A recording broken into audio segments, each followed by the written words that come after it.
обични приятели, няма думи, с които може да се опише величието, космичната всеобхватност на първородният от Отца.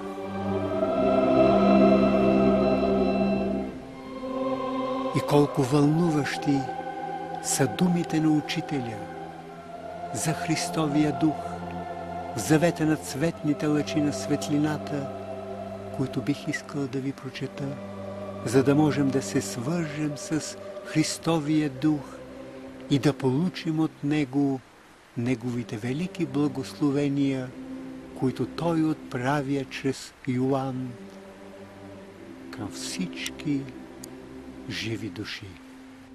Духът Христов,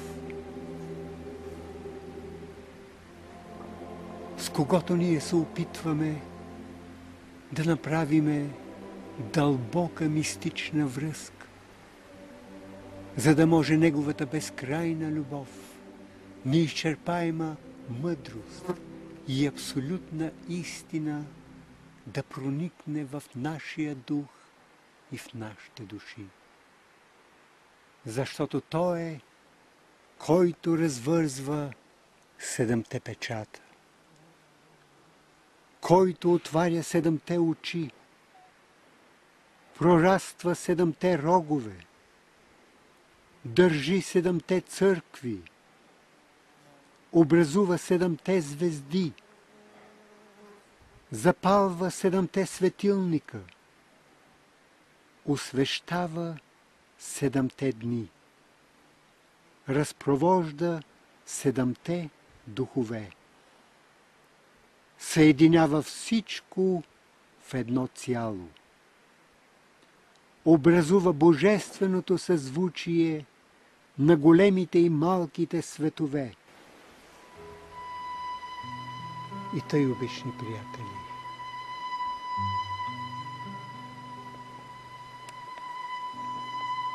нека да се помолим от сърце и душа, Духът да ни изкачи на високата планина, за да можем да съзерцаваме този космичен Христос, който е цялото творение, с всичките му светове, с цялата история, минало, настояще и бъдеще, с всички живи същества, олицетворение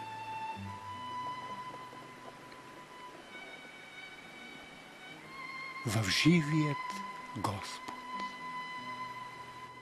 На този, който победи, ще му дам да яде от дървото на живота, което е всред Божия рай.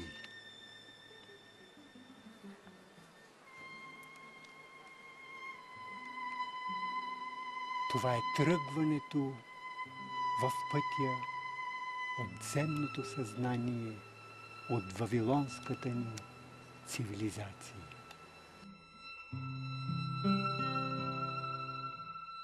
С вълнение Леон Москона чете седемте благословения на космичния Христос от Откровението. За него тези благословения са езотерични ключове за отваряне на седемте центъра, чакри в човека. Когато ги приемаме, ние изграждаме висшите си духовни тела, ставаме същества подобни на Христос и накрая се сливаме с Него. След всяко благословение, Леон Москона дава дълбоко езотерична интерпретация, помагайки на участниците в групата да се свържат с Христовия дух и да получат тези велики благословения. По същество всяка мирова религия работи за отварянето на седемте духовни центъра в човека и за превръщането му в духовно-космична личност. Хората с разцъфтяли души и събудено висше божествено аз ще бъдат основата на новото човечество. В своята духовна работа Леон Москона разкрива единството в многообразието и многообразието в единството на мировите религии. Всички те славославят един Бог. Този, който бе, който е и който ще бъде, и всяка от тях го прави по различен начин. Това е пътят за формиране на новото човечество. Ето и дълбокия смисъл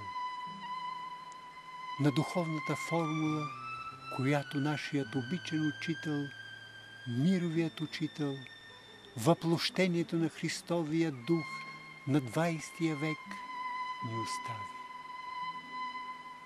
Ученикът трябва да има сърце чисто като кристал, ум светъл като слънцето, душа обширна като Вселената, дух мощен като Бога и едно с Бога.